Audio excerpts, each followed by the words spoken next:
Oke, selamat datang di channel saya, Koin Signal Info. Hari ini kita akan membahas berita-berita terkini ya, khususnya untuk koin Ethereum, Bitcoin, dan XRP ya. Di sini kita akan mulai dengan membahas Ethereum dulu. Dilihat dari kenaikan harganya yang sangat signifikan ya di waktu sekarang ini begitu.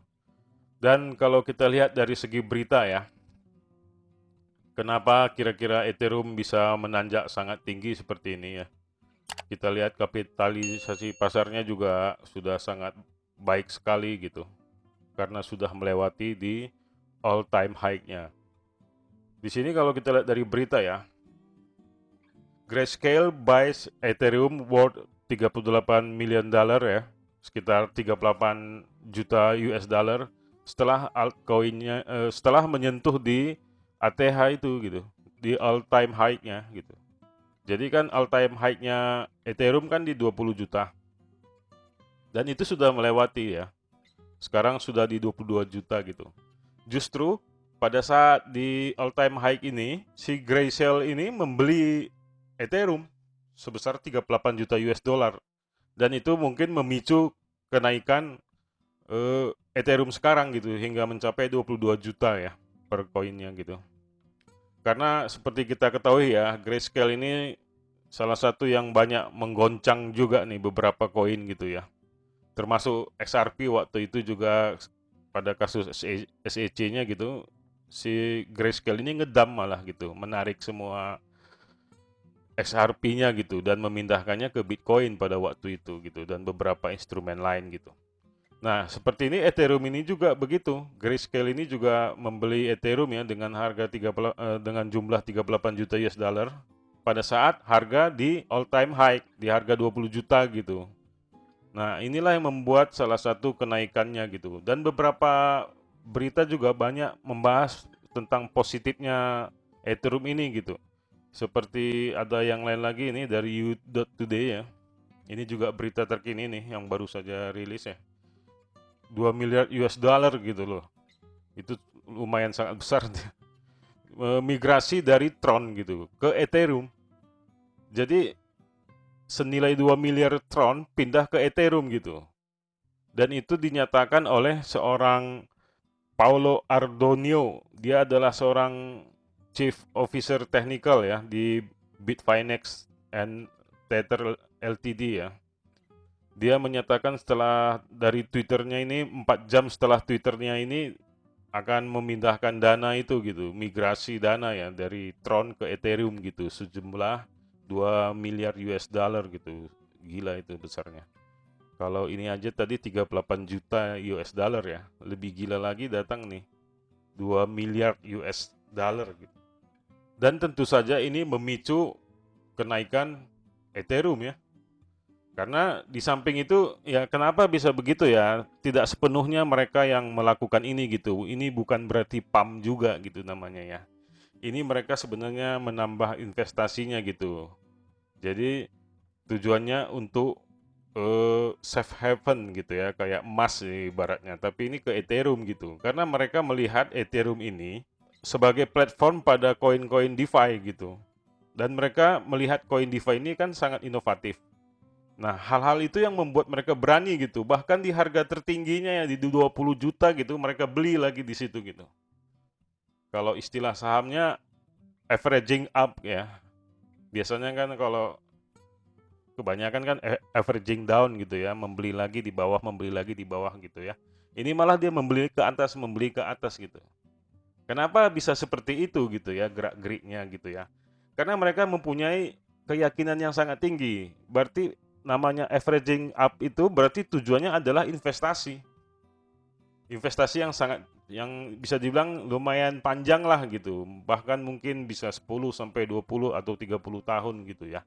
Tujuannya juga untuk memperkokoh keuangan dan finansial perusahaannya itu begitu. Nah, itulah sekilas tentang Ethereum ya. Karena kita ketahui koin DeFi yang sebenarnya ini mendorong Ethereum ini gitu. Makanya yang lalu-lalu sering saya mengajak ya investasi di koin DeFi gitu ya. Koin DeFi itu banyak itu di Indodax seperti seperti Uniswap, AAV, Chainlink gitu ya. Bahkan mereka sekarang yang lagi terbang-terbangnya juga mereka yang mendominasi gitu. AAV gitu ya, Sushi gitu. Itu Uni gitu, YFI gitu ya. Itulah koin-koin DeFi gitu. Kalau mereka melonjak ya otomatis Ethereum melonjak terbang. Walau persentasenya tidak seperti Ethereum ya. Ethereum kan kalau kita lihat di sini kan lebih 9,25% saja ya gitu. Tapi dia volumenya mendominasi gitu.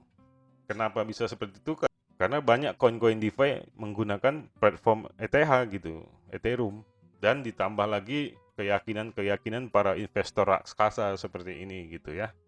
Itulah kira-kira perkembangan dari Ethereum gitu. Jadi kalau bagaimana sarannya gitu, apakah saya baik membeli sekarang gitu? Nah, kalau untuk jangka panjang, apa salahnya? Kalau Anda bisa berinvestasi dengan jangka panjang, ini sebuah hal yang baik Anda ikutin gaya-gaya berpikir mereka gitu. Berarti mereka punya keyakinan gitu. Jadi Anda ingin investasi, ya menurut saya Anda beli di sini juga oke saja. Kalau mau tunggu koreksi di harga 21 juta gitu ya, di resisten terbarunya gitu. Yang kedua, kalau untuk trading tampaknya hal-hal koin-koin seperti ini untuk trading boleh-boleh saja gitu ya, tapi Anda harus butuh kesabaran nih sebenarnya. Bisa lah sistem main copet ya kalau istilah saham ya. Anda beli sekarang nanti jual lagi di 23 gitu. Langsung pending sell aja gitu. Bisa-bisa saja gitu. Kalaupun agak lama mungkin bulan depan Anda sudah menang gitu ya. Udah profit gitu. Tapi kita di sini membahas tentang perkembangan Ethereum ya. Eh, Kalau soal sampai mana nih harganya kita tidak tahu karena ini kan terus seperti bola salju nih, sama seperti Bitcoin pada lalu ya, sampai pernah menyentuh 50 juta di tahun 2020 dan sekarang kembali 500 jutaan ya. Ya seperti itu Ethereum, ada potensi seperti itu gitu. Jadi kalau Anda kuat gitu untuk investasi jangka panjang ya silakan, sangat bagus gitu. Bahkan lebih bagus dari emas menurut saya ya. Ya seperti itulah ya, kalau Anda bisa Anda mempatok gaya-gaya berpikir para investor raksasa ini gitu. Jadi ini kan menjadi referensi juga ya buat kita semua ya. Apa yang baik untuk kita lakukan gitu, investasi, trading apa gitu ya. Itulah sekilas ya. Sekarang kita sedikit membahas tentang Ripple nih. Ripple ini memang bisa dibilang koin yang sangat bandel ya. Bisa dibilang bandel itu ibarat sebuah benda itu bandel gitu, susah rusaknya gitu ya. Bahkan kenapa saya bilang begitu, ya dia ini sekarang di ranking 4 terus nih. Jarang-jarang loh koin seperti ini gitu ya, yang terkena kasus gitu, yang belum selesai-selesai nih.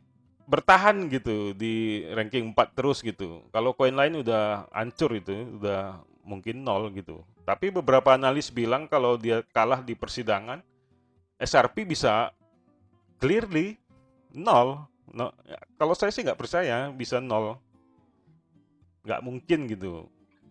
Karena kalau kita lihat ya, mirip-mirip lah ini semua seperti saham pada umumnya ya. Saham aja kalau dia saham raksasa gitu ya, kena kasus gitu. Umpamanya baru-baru ini saham Jiwasraya gitu ya, ataupun Garuda Airlines gitu ya, sahamnya gitu. Terkena kasus gitu, tidak sehancur-hancur banget gitu ya. Itu masih kelas nasional gitu ya, dan tidak di delisting gitu, dan tidak nol gitu. Bahkan kasus mereka lebih buruk sebenarnya ya, Garuda dan Jiwasraya gitu, seperti yang di Indonesia dibandingkan XRP itu sebenarnya nggak ada apa-apanya gitu. Sebenarnya lebih parah Garuda lah gitu ya, maaf nih, ini sebagai review aja nih. Kalau XRP kan masih dugaan nih sebenarnya, makanya masih apa ya, gugatan gitu. Makanya ya masih ada optimis lah gitu dengan XRP gitu. Kita lihat dia juga terus berkembang gitu ya. Nah, ini juga ya, eh, Ripple Client SE Partners with Central Bank of Thailand gitu. Jadi di sini kalau kita baca, Thailand National Interbank Transaction Management and Exchange gitu ya, penukaran uang gitu ya di sana yang terbesar yang dikendalikan oleh bank sentralnya gitu, yang resmi maksudnya gitu ya. Exchange ini kan banyak macamnya nih, ibaratnya bisa ke Bursa Efek Indonesia nih, bisa diarahkan ke situ lah contohnya gitu ya. Bisa itu forex, forex exchange, tapi yang resmi ya, saham gitu ya. Terus ini masuk ke kripto juga gitu. Dan lebih ITMX ini diatur oleh bank sentral ya. Jadi tujuannya ini untuk memodernisasi gitu. Supaya sistem perbankan yang ada di Thailand itu sistem pembayarannya menjadi real time gitu. Lebih apa ya bilangnya, lebih canggih lah pokoknya daripada kita transfer-transfer biasa gitu ya. Biasa pun kalau kita transfer dengan 100.000 ya memang 1 detik itu juga nyampe sih. Tapi ini kan kita berbicara kalau kita transfer antar bank lah nih misalnya kan bisa seratusan miliar ya. Nggak mungkin dong kalau kita transfer biasa dengan metode konvensional ini saya bilang ya. Tidak mungkin secepat itu. Mungkin angkanya aja yang berpindah, tapi dananya kan tidak secepat itu berpindahnya gitu. Kadang-kadang ada sebuah mobil gitu ya, membawa uang gitu, biasanya mobil-mobil truk warna biru gitu yang dikawal oleh polisi gitu ya, membawa uang gitu. Angkanya sih udah pindah ke bank selain bank A ke bank B gitu, udah pindah dananya gitu. Tapi nominalnya, tapi fisiknya belum gitu. Nah, gitu. Beda kalau kita menggunakan teknologi kripto ini ya, salah satu ini Ripple ini ataupun XRP ini ya. Ya dia kalau transfer langsung 1 detik nyampe ya sama fisiknya nyampe gitu. Fisiknya berupa digital coin itu, digital aset itu gitu. Nah, itulah yang sekarang digunakan oleh bank sentral Thailand dan dia mengarahkan kepada bank-bank yang ada di Thailand gitu. Itu kan sangat berita positif ya. Makanya saya bilang ini termasuk koin yang bandel gitu. Jadi bagi Anda yang nyangkut gitu, nggak usah gelisah, santai aja gitu. Kalaupun Ripple kalah di persidangan, saya yakin SRP tidak akan hilang gitu. Itu udah saya lihat beberapa analis juga berkata seperti itu gitu. Makanya saya juga dengan yakin mengatakan itu gitu. Itulah sekilas tentang XRP ya. Jadi tidak perlu gelisah lah gimana nih masa depan XRP gitu ya. Kalau kita lihat nih harga sekarang malah terjadi kenaikan tadi sebentar. Karena ada sebuah berita juga meyakini gitu ya. Ripple holding key support gitu. Jadi banyak faktor lah membuat XRP ini menjadi kuat gitu dan kembali lagi ke di 0,45 gitu ya. Tapi kalau dilihat dari Fibonacci retracement ya, tadi saya sudah buatkan di sini. Kalau kita lihat dari Fibonacci gitu ya, sudah tampak sih sebenarnya, memang udah bisa dibilang ini area golden buy. Jadi dia membentuk apa ya, support baru gitu, support baru untuk kekuatan baru gitu bagi si eh, XRP ini gitu ya. Bisa dibilang di sinilah supportnya sekarang di sekitar 4.800 gitu. Jadi bukan suatu hal yang jelek gitu. Seandainya pun nanti XRP kalah di persidangan, saya yakin ya, ini akan terjadi turun memang. Ya, itu yang disebut koreksi, maksudnya dimanfaatkan oleh para cukong ya biasanya ya, untuk mengambil serok bawah gitu, untuk mengambil harga bawah gitu. Jadi mereka nanti akan ngedam, jadi yang lain juga pasti banyak ikutan ngejual juga gitu. Cuman kekuatan komunitas XRP kan kita tahu banyak yang pasti holding, menahan terus gitu, hold terus gitu. Inilah sekilas ya tentang XRP ya. Jadi tetap optimis saja gitu. Kalau terjadi penurunan justru kalau saya pribadi sih saya bersyukur gitu. Kenapa gitu ya? Karena itu hanya koreksi saja dan waktunya untuk menambah aset saya gitu.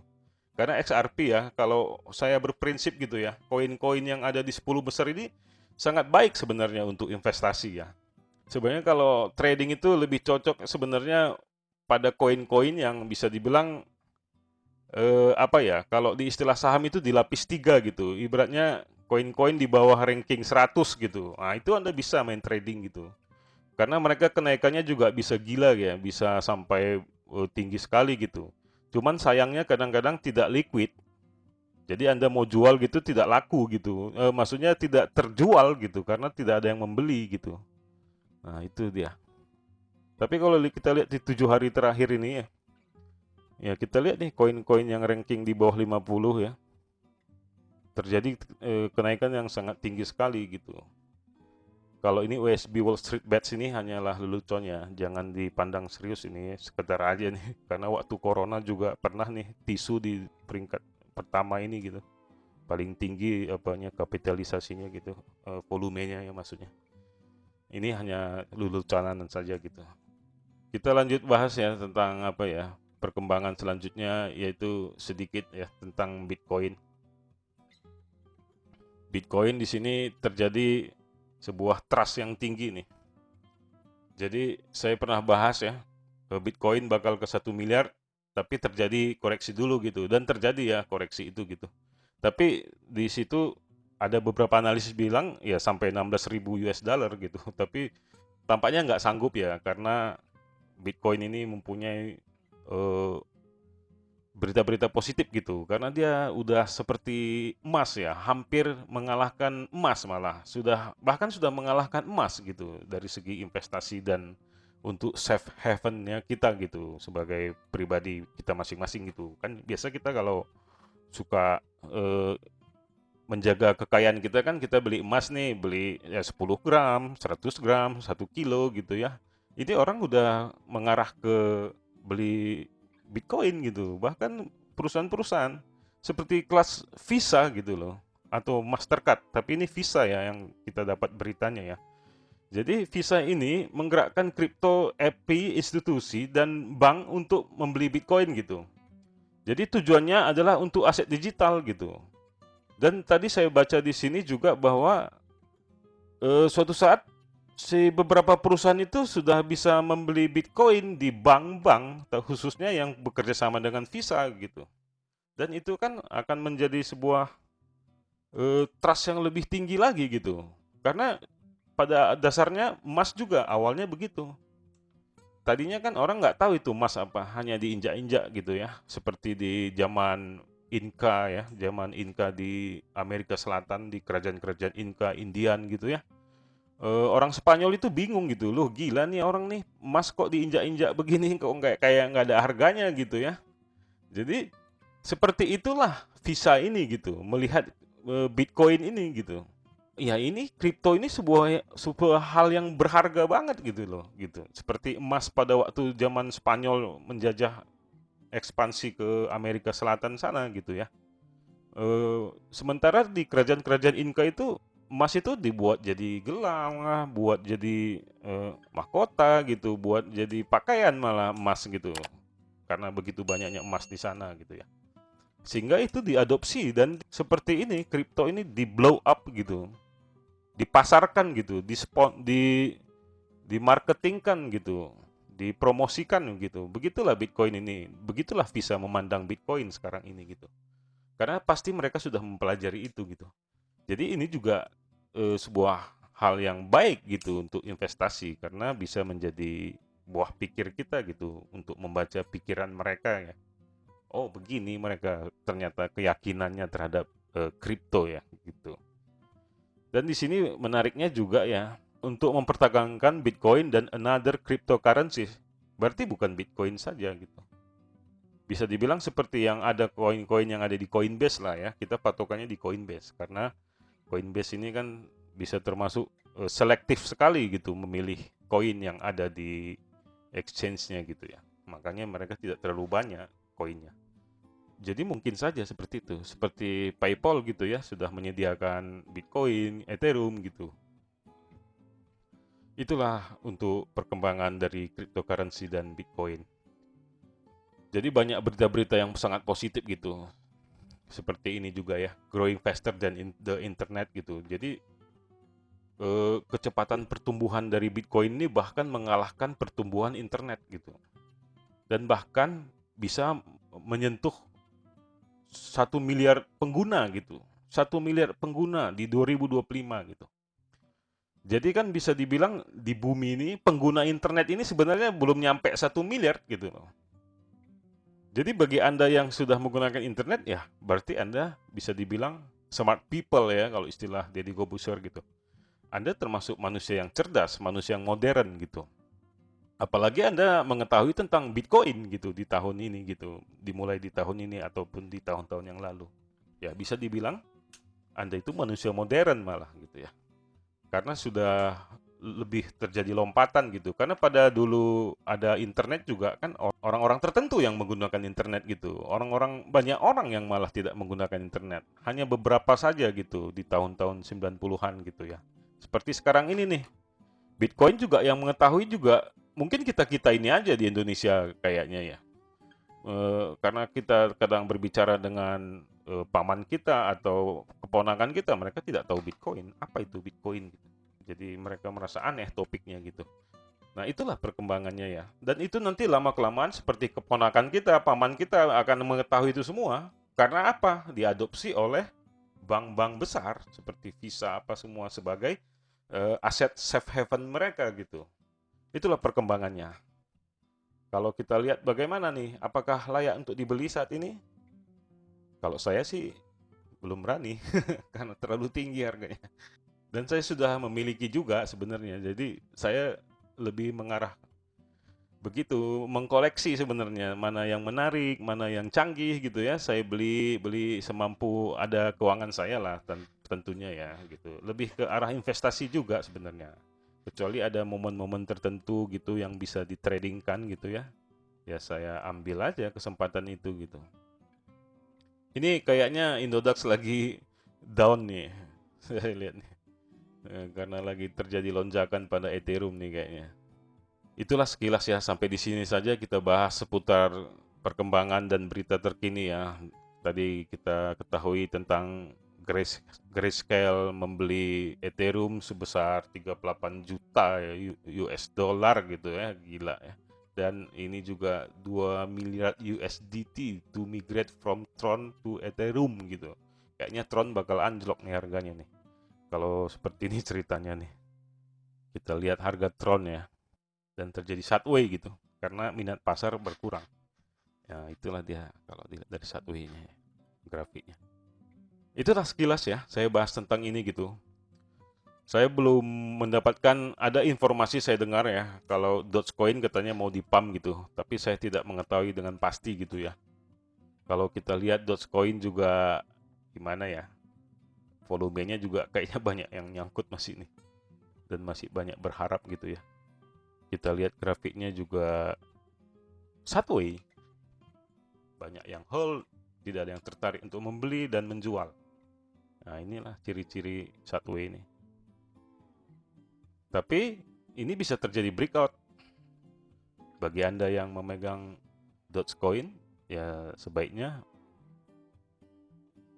tahan aja dulu.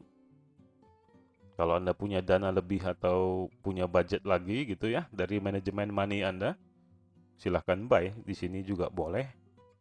Karena ini koin sekarang jadi lelucon nih sebenarnya nih. Karena bukan koin yang gimana gitu ya, tapi bisa ada kejutannya gitu. Dan banyak saya lihat ya informasi banyak yang bilang bisa sampai $1 gitu ya, bahkan $5 malah juga ada yang meyakini gitu, sampai dibuat channel YouTube-nya dan membahas tentang kenaikan mencapai $5 itu gitu di channel-channel luar negeri ya saya lihat.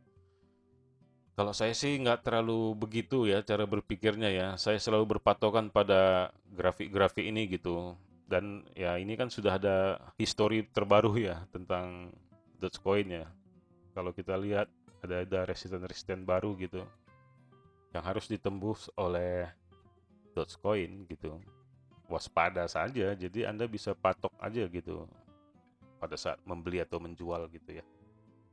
Saya belum bisa kasih Fibonacci retracement di sini karena masih terlalu kecil jangkauan historinya ya.